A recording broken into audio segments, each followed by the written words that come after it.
bonjour à toutes et bonjour à tous, merci une nouvelle fois de nous rejoindre. Dans l'émission Tête à Tête, nous recevons ce matin Daniel Richard, le candidat écologiste pour la liste Une ville nommée Désir. Alors, chevelure blanche, sac en bandoulière, Daniel Richard respire l'écolo. Une image sûrement bien maîtrisée. Il dit fréquemment « Je suis un homme libre ». L'équipe est au complet ce matin avec Benjamin Baron, bébé, France Pellicano, Michel Monteil et Amélie Paillet. Nous sommes, comme d'habitude, au restaurant Le W. La semaine prochaine, nous recevrons Nicolas Cadenne, colistier de David Tébib, pour Nîmes Ensemble, pardonnez-moi, et rapporteur général de l'Observatoire de la laïcité. Début avril, nous nous accorderons quelques jours de vacances bien méritées pour toute l'équipe. Il est maintenant grand temps pour moi d'aller rejoindre notre invité. A tout de suite. Bonjour, ravi de te recevoir. Bonjour, merci beaucoup par là. Bonjour Daniel, le bienvenu dans l'émission Tête à Tête. Ah ben c'est gentil. Alors notre invité Daniel Richard change des clichés que nous avons l'habitude de rencontrer. Oui, il surprend dans le paysage politique nîmois. Oui, c'est un homme d'affaires. Oui, il a baroudé dans le monde entier. Alors nous allons essayer de mieux le connaître. Bonjour Daniel Richard, sois le bienvenu dans l'émission. Bonjour. C'est une seconde, hein? Oui, Une deuxième. plaisir. Avec plaisir? Ouais, Ben nous aussi, figure-toi, plaisir. ça tombe très bien. Alors, cela se passe comme d'habitude au restaurant Le W chez Alain Moula, square de la Couronne, à Nîmes. Alors avant d'entrer dans le vif du sujet, mais d'abord je voulais savoir, comment ça se passe avec Jean-Paul Fournier? Ça va bien? Il t'a vraiment mis au tribunal? Avec qui? Avec Jean-Paul Fournier? Le maire Le maire, oui. actuel. Le maire actuel, oui. Mais je sais pas ce qu'il lui a pris parce que on a, pour montrer que le centre-ville se désertifiait, on a montré qu'il était responsable. Et donc j'ai dit, moi je ne vois pas pourquoi il dépose une plainte contre moi, c'est moi qui devrais déposer une plainte contre lui. C'est pas moi qui ai désertifié le centre-ville. Alors là il dit, il y a 4 magasins fermés, c'est rien du tout. Quoi, 4, il y en a 140 dans le centre-ville. Bon, mais maintenant il a du mal à compter peut-être. Ah, peut-être. Mais ce qu'il y a, c'est qu'il est, comment dirais-je, on dirait qu'il n'est plus allé dans le centre-ville depuis un moment. Mais il y a des rues, je ne veux pas les citer. Non, mais on peut le confirmer, effectivement, il y a bon nombre de magasins qui sont fermés. Donc c'était juste pour dire ça, pour dire il faut sauver les commerçants du centre-ville. Et ça ne se sauve pas comme ça, donc il faut s'en préoccuper. Mais en disant il n'y a que 4 magasins fermés, autrement dit c'est pas un problème, c'est pas comme ça qu'on va les sauver. Très bien. Alors, comme je disais, avant d'entrer dans le vif du sujet et pour mieux te connaître, dis-moi, comment étais-tu, toi, le jeune gardois? Qu'est-ce qui te motivait? Et quel regard avais-tu à l'époque, de tes 20 ans, de tes 25 ans ou de tes 30 ans, sur la société? Et y avait-il déjà ce décalage avec d'autres personnes? Mais enfant, j'étais studieux, romantique et très dans l'imaginaire. J'ai toujours, ça m'a accompagné tout le temps. Je suis comment dirais-je, un fanat de la création. C'est pour ça que mon métier, c'est de remettre à jour, en créant, les institutions. Donc soit des entreprises, soit des mairies, soit des ministères publics, soit etc. Et j'ai passé ma vie à ça, à remettre au goût du jour et des tendances des organismes qui s'endormaient. Ça a été vraiment mon métier. Par contre, comme j'aime créer, si c'est trop répétitif, je m'en vais. Tu t'ennuies? Voilà, je m'ennuie. Comme tous les créatifs, hein. Ouais. S'ils ne créent pas quelque chose de nouveau, ils s'ennuient. Comme tous les artistes, en Voilà. fin de compte. Alors ça demande, comme tous les artistes, je suis un artiste du management. Bien. Alors, autre chose, est-il possible d'être ni de droite, ni de gauche? Moi, j'arrive plus à te suivre. Alors d'abord, gauche et droite, c'est un vieux truc. Hein. Donc je suis J'ai vieux un alors. certain âge, mais je veux dire, j'entends ça tout le temps. Quand on est écologiste, on ne fait pas ce découpage. Par exemple, au WWF, il y avait, ce qui était quand même un record, 240 000 membres payants. Je défie n'importe quel parti politique d'être aussi... À l'époque, je pense que l'UMP avait 40 à 50 000 adhérents. Et la moitié était de gauche, la moitié de droite. Or, ils venaient pour l'écologie. Donc la sensibilité à l'écologie, on la trouve dans tous les foyers. Alors, plus le foyer est féminin, plus elle est forte, plus le foyer est jeune, plus elle est forte. Et on la trouve partout. Maintenant, le contresens qu'on fait, c'est elle ne peut pas exister à droite parce qu'ils sont responsables. Oui, les multinationales, oui, l'OMC, oui, les politiques internationales, les stratégies financières, etc., sont responsables de ce qui se passe sur notre planète. Ça n'empêche pas que les citoyens qui sont à droite peuvent s'en alarmer. Et il ne faut pas les rejeter de ce fait. Parce qu'à gauche, pour l'instant, moi qui ai fait pas mal de tours sur la planète, je n'ai pas vu un gouvernement de gauche qui soit écologiste. Je suis allé travailler en Russie, en Bulgarie, etc. Je peux vous dire, il n'y avait aucune préoccupation écologiste. L'Elbe, en Allemagne de l'Est, a été pourrie complètement. Toutes les usines déversaient leurs eaux sans traitement dans l'Elbe. Pas l'Autriche ni l'Allemagne, le général l'Autriche, non, mais quand même assez... L'Autriche, elle, c'est un pays de montagne, dans lequel j'ai travaillé aussi, qui est très resserré, ressoudé sur eux-mêmes, et où on fait attention aux voisins. Donc, ils sont, et puis en plus, on est montagne, ils sont peu perméables aux étrangers, mais ils protègent la nature. Ce qui n'était pas le cas des pays. Alors, je ne les ai pas trouvés dans l'exercice du pouvoir. Quand ils ont le pouvoir, ils n'ont rien fait jusqu'à présent. Et je suis très content que certains d'entre eux, maintenant, se prévalent de l'écologie. Parce que ce qui m'intéresse, c'est que l'écologie progresse parce qu'il y a urgence. Et là, quand on me parle ni de gauche ni de droite, moi je serais vraiment très heureux si on pouvait réunir tous les écologistes. Mais les solutions, elles sont de gauche. Et c'est pour ça qu'il y a une espèce d'incompréhension, tu vois. C'est-à-dire que comme les solutions sont de gauche, il faut appliquer ces solutions. Elles concernent les gens qui souffrent et qui vont souffrir encore plus. Si je prends par exemple le changement climatique, il va faire très très chaud. Qui va quitter Nîmes? Les pauvres ou les riches? Ah ben bien sûr. Et si les riches quittent Nîmes, d'où vont venir les recettes pour protéger les pauvres? Ce sont des vraies questions. Ce n'est pas des questions de Daniel Richard, ce sont des vraies questions. Ben, nous aurons l'occasion d'y revenir pendant cette émission-là. Alors, une question d'une internaute qui s'adressait à Catherine Voincher, mais également à toi. Alors, quatrième sur la liste, bien sûr, il faut le rappeler, Catherine Voincher. Alors, faisant suite à l'émission dans laquelle nous avons reçu Catherine Voincher, je cite cette internaute. Donc, si j'ai bien compris, pas de ralliement des Insoumis au second tour avec le candidat Yvan Lachaud. Cela vous honore, mais est-ce que, perdu pour perdu, M. Richard ne trahira pas avec M. Puech cet engagement pris avec vous, avec Karine Voincher, donc pour le premier tour? Alors, est-ce qu'il va y avoir une alliance? C'est la question qu'elle pose. Aujourd'hui, je dis et je déclare et je répète qu'il n'y aura pas d'alliance avec la droite. Les partis qui ont créé l'alliance se sont engagés sur ce plan. Je ne vois pas pourquoi on changerait ça. Maintenant, je ne peux pas empêcher la citoyenne en question d'avoir ce doute et cette préoccupation. Parce qu'elle me disait justement, pour conclure, seront-ils suicidaires ou plutôt raisonnables et droits dans leurs bottes? Suicidaires? Oui, d'aller faire éventuellement se rallier à d'autres partis. Je ne sais pas ce qu'elle veut dire par là, mais moi, je n'ai pas le tempérament suicidaire. Hein. Non, sans doute. Bon, allez, donc vous avez bien compris. Vous voyez, je la pose la question. Alors, ayant l'habitude de dures négociations dans le domaine des affaires, du business, pour toi, cela a dû être simple. Et cela, par exemple, avec Jean-Paul Boré. Avec Jean-Paul Boré, est-ce que c'est toi qui en as pas voulu, ou lui qui n'était pas suffisamment satisfait de la place que tu lui proposais? Je pose les deux. Les deux? Oui.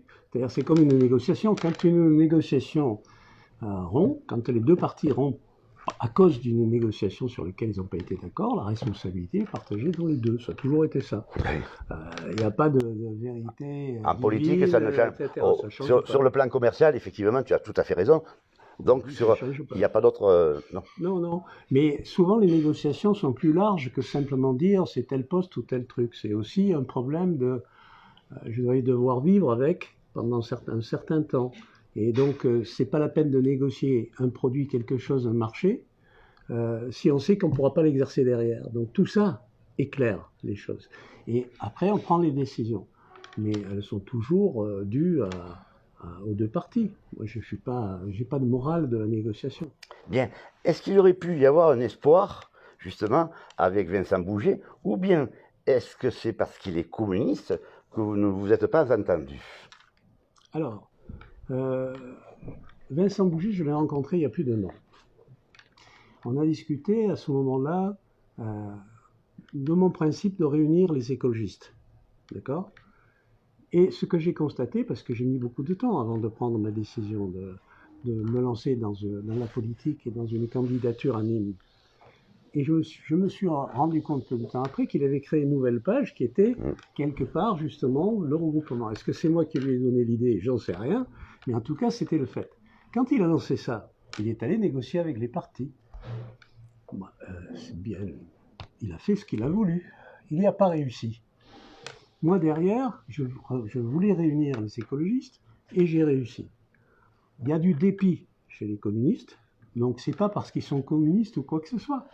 C'est aujourd'hui, ils ne représentent plus la gauche. C'est un parti de gauche qui s'est isolé. Et même maintenant, je les soupçonne de faire le jeu de Fournier, parce qu'on est plus attaqués, nous, tous les jours, alors que nous sommes un front de gauche, puisque comme tu le disais, il y a des gens qui disent « est-ce que vous allez fréquenter la droite ?» Mais à la limite, M. Bouget la fréquente plus que nous la fréquentons. Hein. Ça va lui faire plaisir, ça. Oui, mais je suis désolé, c'est ce que je lis. Quand je vois les médias comme Objectif Gare, ils sont d'une douceur extrême vis-à-vis de M. Bouget. Et aussi vis-à-vis de M. Fournier. D'accord? Par contre, pour moi, il tape dessus comme c'est pas possible. Il y a ce qu'on appelle une complicité objective. Et je dément le fait que nous soyons contre M. Bouget et les communistes parce qu'ils sont communistes. Ils sont de gauche comme nous. Par contre... ils sont de gauche comme nous. Ouais. Mais par contre, ils sont de gauche comme nous. Mais par contre, leur tactique n'est pas celle de nous faire gagner. Pour eux, ils n'ont pas, je ne les sens pas en tout cas, voulant vraiment remporter la mairie. Très bien. Alors il faut mettre en place la charte européenne pour l'égalité hommes-femmes, l'emploi des personnes en situation de handicap et lutter contre la discrimination. Quels sont tes projets pour Nîmes? Sur la discrimination proprement dit. Et puis sur cette charte européenne, parce qu'elle est actuelle, on sait quand même que la France est bien placée sur cette charte. On doit la signer là, très très prochainement, je crois que c'est demain. Et moi, ce qui me touche le plus, c'est l'égalité homme-femme. Et dans cette égalité homme-femme, j'y mets une importance particulière. Parce que la dernière fois que j'en ai parlé, je n'ai pas été compris. Mais aujourd'hui, on trouve plus de préoccupations écologiques sur les femmes que sur les hommes. Encore une fois, je reprends un exemple qui est le WWF, 70% de femmes, 30% d'hommes. C'est un constat. Elles sont plus sensibles. Or, comme la pauvreté, les conditions sociales, économiques, etc., vont dépendre de l'écologie, ce sont elles qui ont l'importance dans la société. Et aujourd'hui, elles n'ont pas l'égalité qu'il faut. Je ne dis pas qu'il faut qu'elles soient supérieures à l'homme. À égalité. Il faut c'est clair. Et en plus, même quand j'étais adolescent, je trouvais qu'il y avait une inconnue qui s'appelle Olympe de Gouges, qui révélait quelque chose qui me paraissait une vérité. La République, égalité. Il y a le mot égalité, liberté, égalité, fraternité. Égalité, ok, sauf qu'il a fallu attendre 2 siècles pour que la femme ait les mêmes droits. Alors ça, je trouve, maintenant on parle des animaux, mais à l'époque, la femme... Mais ne serait-ce que le droit de vote, ne serait-ce que de posséder un chéquier, par exemple. Donc il a fallu attendre de nombreuses années. Les héritages. Les héritages. Oui. Donc, et les Turcs ont été en avance de moins 50 ans par rapport à nous. Les citoyens ne le savent pas. Et aujourd'hui, on se dit, c'est pas possible quand on regarde ça. C'est pas possible que la femme n'ait pas été à égalité, alors qu'on nous a fait un malheur sur l'être suprême, à l'époque, hein, où Olympe de Gouges s'est fait zigouiller quand même, à cause de l'égalité de l'homme et de la femme. Et toute notre République est basée dessus aujourd'hui. Donc, il faut arrêter. Elle a quand même un petit peu évolué, malgré ce, ne serait-ce que... Mais la femme travaille beaucoup plus que ce qu'elle travaillait, parce qu'auparavant, la femme était moins payée, je suis d'accord avec toi. était faite pour garder les maisons, la maison, élever les enfants, faire la nourriture, etc. Ouais, mais Bon. quand il y a des femmes battues, c'est l'homme Ah qui non, reste mais à là, la je suis maison. entièrement C'est l'homme qui reste à d'accord. la maison. Là, Hein, il y a plein d'anomalies. On a progressé. Je dis, on a progressé en 1960. Enfin, c'était après-guerre. Mais c'est complètement décalé. Et cette colère que j'ai sur l'égalité homme-femme, je l'ai depuis très longtemps. Au lycée, déjà, je ne comprenais pas. On me dit, la République, c'est l'égalité, mais pas la femme. Tous les manuels scolaires sont là-dessus. D'accord? Quand je regarde les comités révolutionnaires, il n'y a pas une femme. 2 siècles après, il a fallu attendre, après les Turcs, et on est fiers de ça. Et c'est dingue. Donc là, aujourd'hui, heureusement que les idées écologiques sont plus des valeurs féminines que masculines et qu'on a réussi à rattraper une partie de l'écart. Mais c'est probablement ce qui va nous sauver. C'est la façon, les choses sont devenues d'une complexité inouïe. Je suis ingénieur système de formation, donc je suis éduqué pour aborder les problèmes complexes. Eh bien, la femme, elle est plus forte que les ingénieurs en analyse de système, parce qu'elle a une analyse qu'on appelle holistique, c'est-à-dire qu'elle voit tout d'un coup et elle dit, voilà la solution. Nous, on est analytique, les hommes. Il faut ça, A plus B, plus C, plus D, et je sors de la grotte. Elle va à l'essentiel, la femme. Elle observe et elle va à l'essentiel. Elle a une capacité intuitive qui est très importante dans les situations complexes, parce que si vous cherchez à analyser et vous faire une loi des situations complexes, vous n'y arrivez pas. Ou vous y arrivez, mais le temps qui est passé font que la solution n'est plus valable. Bien, tu parlais des animaux tout à l'heure. Justement, la tête de liste animaliste Stéphane Gilly ne souhaite pas d'alliance avec les écologistes. Et toi, est-ce que tu souhaites une alliance avec eux? Bien sûr, mais on a le même. Bon, alors Stéphane. On a le même problème sur la cause animale, mais Stéphane, il dit ça pour, je sais pas, ou pour nous titiller. Peut-être, Hein, peut-être. Tu sais que c'est un ancien rugbyman, hein?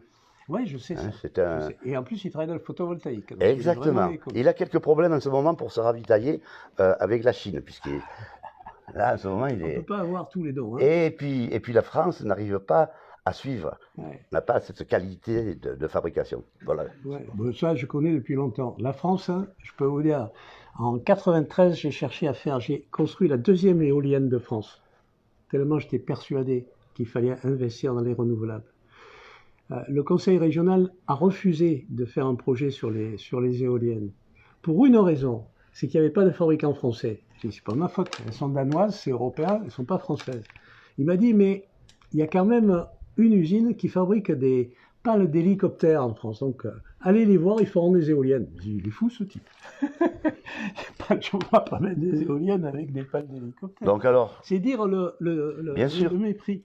Donc il est en difficulté. Voilà, mais on lui donne le bonjour à Stéphane. Ouais, bien sûr, il donne le bonjour. Donc alors, es-tu pour ou contre la corrida? Parce que moi, je ne sais plus du tout si tu es pour ou favorable ou pas. Une feria sans corrida, une feria avec ça. Dis-nous exactement le fond de ta pensée. Ah, mais je l'ai dit plusieurs fois. Je vais répéter. Alors, répète-nous. Mais c'est tellement, comment dirais-je, dans une logique nimoise qui c'est oui ou c'est non. Et moi, je dis non. C'est oui ou c'est non? Non. Parce que ceux qui veulent aller à la corrida, je dis toujours, ils vont. Ceux qui ne veulent pas y aller, n'y vont pas. Ensuite, la corrida est un spectacle sur lequel le maire n'a aucune autorité. On ne peut pas l'interdire, on ne peut rien faire. Par contre, il faut respecter les lois et la légalité républicaine.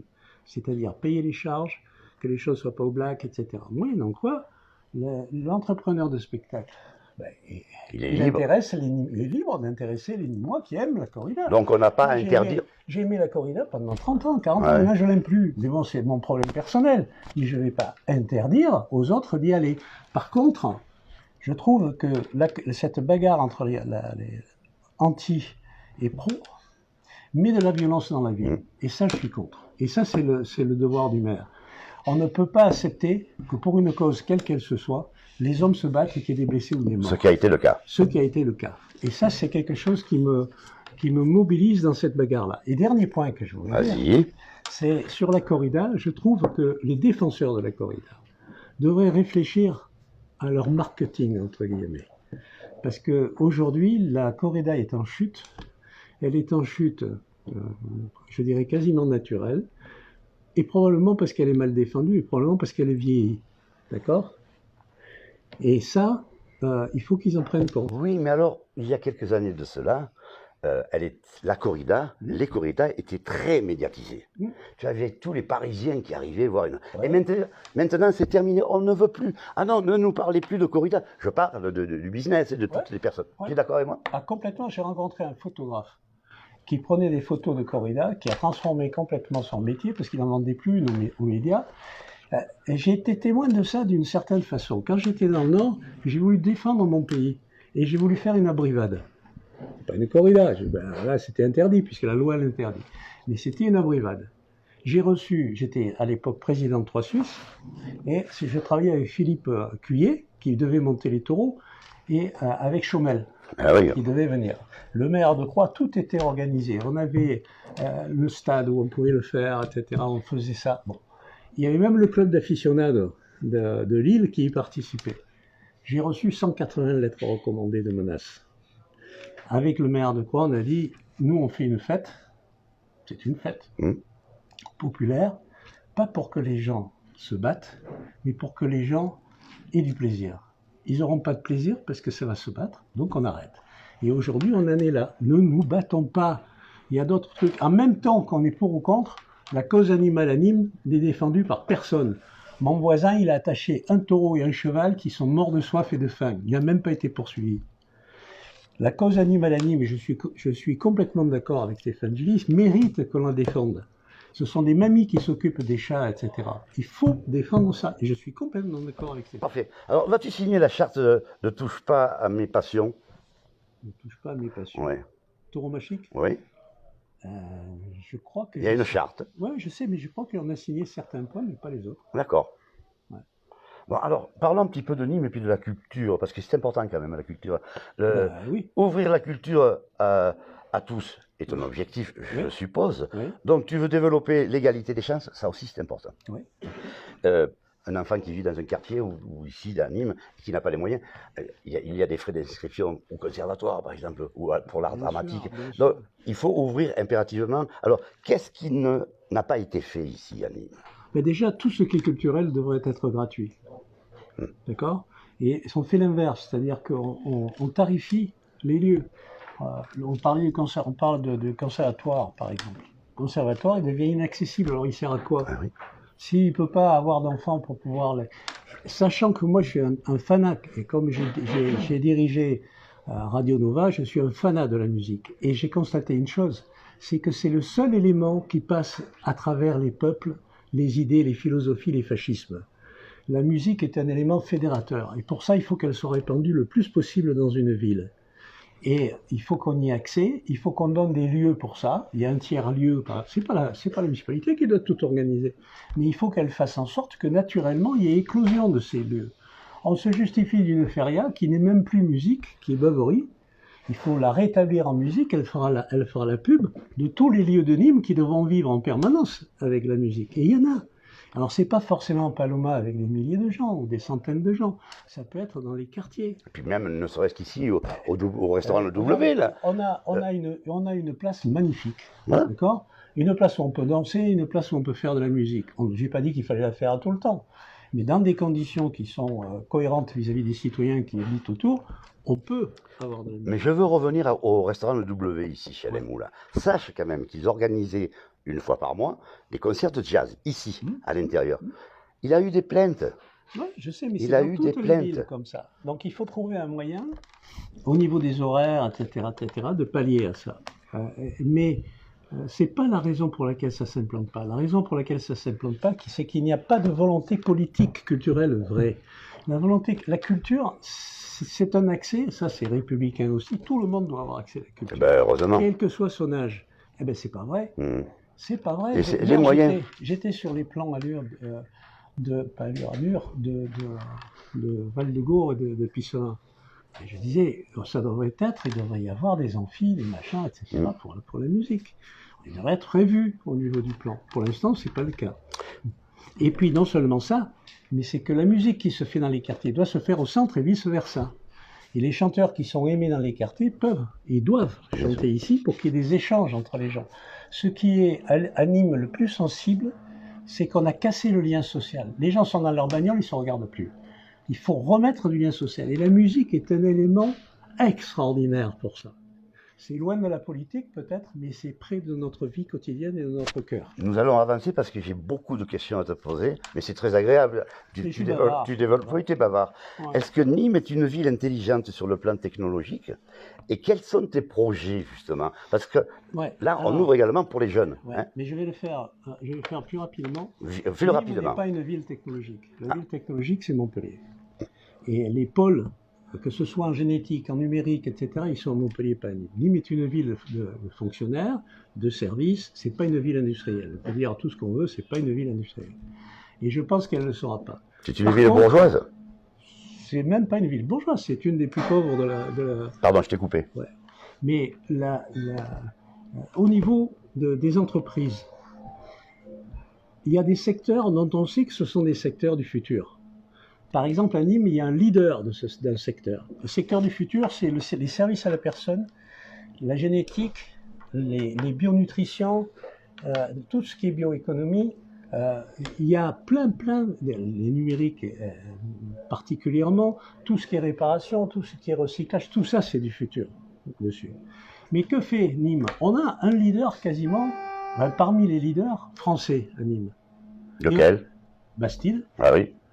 Bastille, c'est le leader du service à la personne. Il commence à s'internationaliser, mais il possède tout, il peut s'étendre. Il faut imaginer notre population vieillit, et forcément, ces produits-là vont se vendre. On a un leader, et on ne l'accepte pas, il faut qu'il aille à Quessargues pour son siège, et quand il veut déménager, on ne lui offre pas le centre-ville alors qu'il voudrait revenir au centre. On va continuer. Concernant les transports, que faut-il revoir? Parce que la T1 et la T2 sont de bons moyens de transport quand même.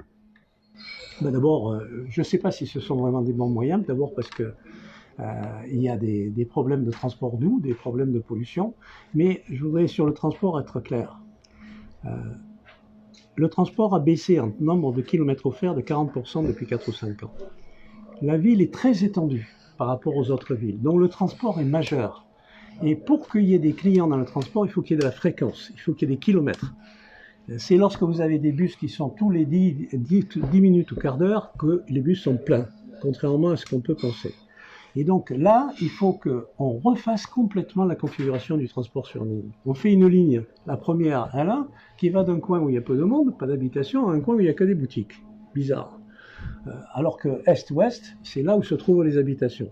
Il faut tout repenser, il y a des professionnels et des sociétés qui font ça. On fait appel à une société, on lui dit voilà, on veut transport doux, fréquence plus forte, etc., etc. Et le gars nous pond un plan. Et on met en place ce plan.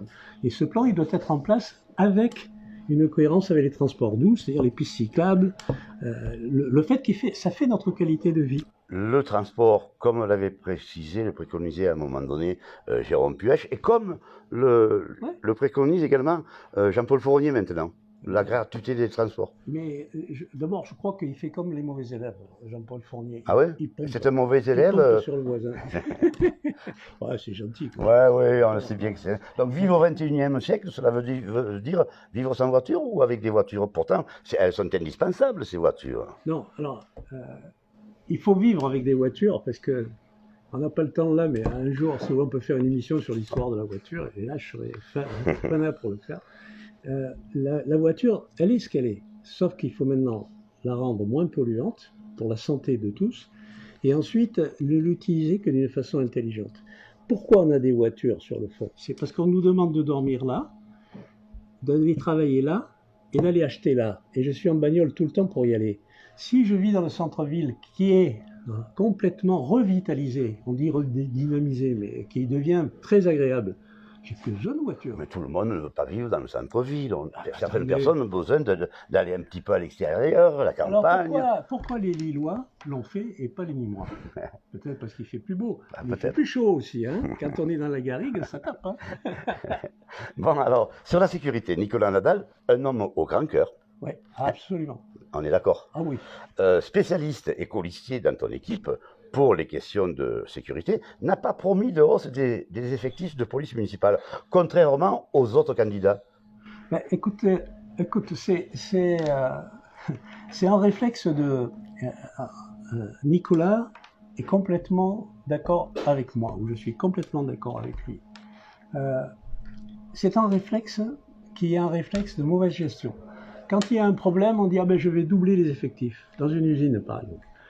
J'ai un problème de planning, je double les effectifs. En général, ça ne résout pas le problème de planning. Au contraire, ça le détériore. Aujourd'hui, le problème de la sécurité à Nîmes, il est d'abord qu'il n'y a pas de coordination entre les différentes forces. Il est d'abord qu'on n'utilise pas les technologies modernes, on a des caméras, mais qu'est-ce qui se passe derrière? Elles ont utilisé les caméras. Oui, mais pas d'une façon moderne, avec des logiciels qui permettent d'optimiser les tournées des gars, etc., etc. Et il n'y a pas assez de coordination, il n'y en a pratiquement pas, entre la police d'État et la police municipale. Et moi, ce que je trouve chez nos concurrents, quand ils disent « on en met 50, on en met 100 », ouais, sauf que là, la police municipale, ce sont les Nîmois qui vont les payer. Il faut peut-être résoudre le problème de la police d'État, les problèmes de coordination, avant de se dire j'ai besoin de police municipale. Et quand je regarde, parce qu'il y a l'insécurité et le sentiment d'insécurité. Et c'est pour ça que nous, par exemple, on propose quelque chose qui paraît bizarre, c'est une police montée dans le centre-ville. Oui, ça j'ai vu ça. Et pourquoi? Parce que là, on veut lutter aussi contre le sentiment d'insécurité. Bon, on va passer sur cette scène. Je voulais parler du Portugal et du Canada, entre autres. La dépénalisation de certaines drogues, comme le cannabis, est un succès. Alors, que penses-tu justement de cette dépénalisation? Moi, je pense que je pense exactement selon les questions que tu poses. C'est-à-dire que j'attends de voir.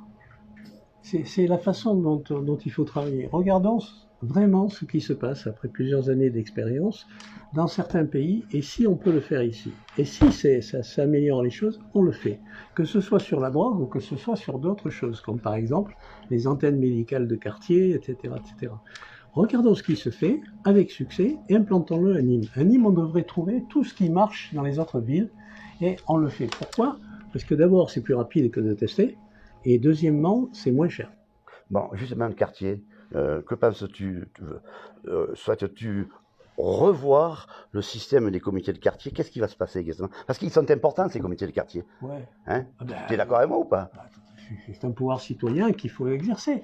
Alors, je vais prendre un exemple pour bien m'expliquer. C'est le quartier de Chemin de Russan, là-haut, qui était une terre de Rouvière. J'ai assisté au dernier comité. La bagarre était qu'on a coupé tous les arbres des terres de Rouvière. Oui. D'accord? En dépensant en plus, je crois, 500 000 €, alors que suite aux incendies à Générac, quand on a fait le même travail, ça n'a rien coûté. Ça c'est un mystère pour moi. Mais il y a eu une engueulade entre les membres de la municipalité qui sont venus soi-disant défendre ce chantier, où on a tué des centaines d'arbres de 50-100 ans qu'on ne pourra jamais remplacer, sans aucune raison. Et les gars qui venaient exposer ça, ils disaient c'est pas vrai. C'est-à-dire que le comité de quartier et celui de Russan est extraordinaire. Mais on se fout d'eux, on leur donne aucun pouvoir, on conteste même ce qui se passe. On leur a coupé tous les arbres de leur forêt à côté, sans aucune participation du comité de quartier. Alors il faut arrêter de dire je mets des comités de quartier, je leur donne 100 000 € et tout va bien. Mais ça s'appelle acheter quelqu'un. Ça s'appelle acheter quelqu'un. Exactement. Bon. Ma dernière question, puis ensuite tu t'intéresseras aux téléspectateurs. Dans votre programme écologique, pardonnez-moi, existe-t-il un lien avec des organismes internationaux ou un modèle établi, afin qu'une ville, par exemple comme Nîmes, puisse avoir une cohésion et une aide nationale ou internationale? Ou alors, est-ce que tout le monde balaye devant sa porte? Alors, il y a plein de choses qui sont possibles. D'abord, c'est bien d'avoir un contact, par exemple un contact au niveau de la transparence avec Transparency ou avec Anticorps. Et je pense que Nîmes en a sacrément besoin. Les Nîmois ne se rendent pas compte de la nécessité de ça pour qu'ils vivent mieux. Et ensuite, au niveau de l'écologie, c'est pareil. Moi j'étais patron du WWF, parfois on allait aider une ville en utilisant, parce que ce sont tous comme le Greenpeace, c'est-à-dire des organismes qui sont mondiaux. Donc les expériences, ils les connaissent partout. Et demander à ces organismes, ces ONG, de venir nous aider, mais sur certains points. On ne peut pas leur demander, faites le plan. Bon. Et puis, il existe beaucoup d'organismes, privés ou publics, qui permettent d'amener une compétence. Cette cohésion, par exemple. Et personne n'a la lumière pour tout. D'accord. Surtout que l'écologie, je dis ça parce qu'il y a beaucoup de Canada Dry aujourd'hui sur les listes de libre en écologie, hein, ce sont des problèmes sacrément professionnels et complexes. Voilà. Nous sommes obligés de nous arrêter. Oui. Alors, je voulais remercier toute l'équipe, Michel, France, Amélie, Benjamin, ton équipe qui est venue ici également. Oui. Et puis toi, te remercier d'être venu une seconde fois. Merci, et merci à toi, parce que Daniel. tu me donnes l'occasion comme ça de parler des colères. Ou alors... Voilà, ou parler autre chose, par Voilà, exemple. Avoir une autre... Et puis, si tu as un message à délivrer, c'est le moment. Alors, pour ma part, avant que ne conclue Daniel Richard, je souhaiterais vous dire tout simplement au revoir à toutes, au revoir à tous, et puis restez-nous fidèles. Bye bye. Je t'en prie. On va rester fidèles. Oui, donc je crois qu'il y a, les choses sont simples. Je ne vais pas parler autant que ce que je viens de faire. Les Nîmois ont le choix. Soit ils empruntent pour 6 ans de plus avec M. Fournier. Ils seront probablement sans surprise. Le bilan sera aussi désastreux au bout de 6 ans qu'aujourd'hui. Je ne vois pas pourquoi ça serait différent. Et soit ils libèrent la ville de tout un passé extrêmement critiquable. Pour que, enfin, à Nîmes, on puisse vivre comme on a probablement vécu dans les années 50, 60, qu'on vive vraiment, que les inégalités, que le taux de pauvreté baisse, que les emplois soient créés, et ils seront créés que par l'écologie. Ne pensez pas que ce soit l'industrie qui va le faire. Que les liens se retrouvent entre les quartiers et le centre-ville, que le centre-ville renaisse, et qu'on le fasse dans une atmosphère, une eau et surtout une économie, c'est-à-dire que vous dépensiez 30% de moins sur toutes vos dépenses, beaucoup plus favorable. Et à ce moment-là, nous prendrons du plaisir. Merci Richard. Donc nous avons le dessin, hein, il est prêt. Notre ami Michel Monteil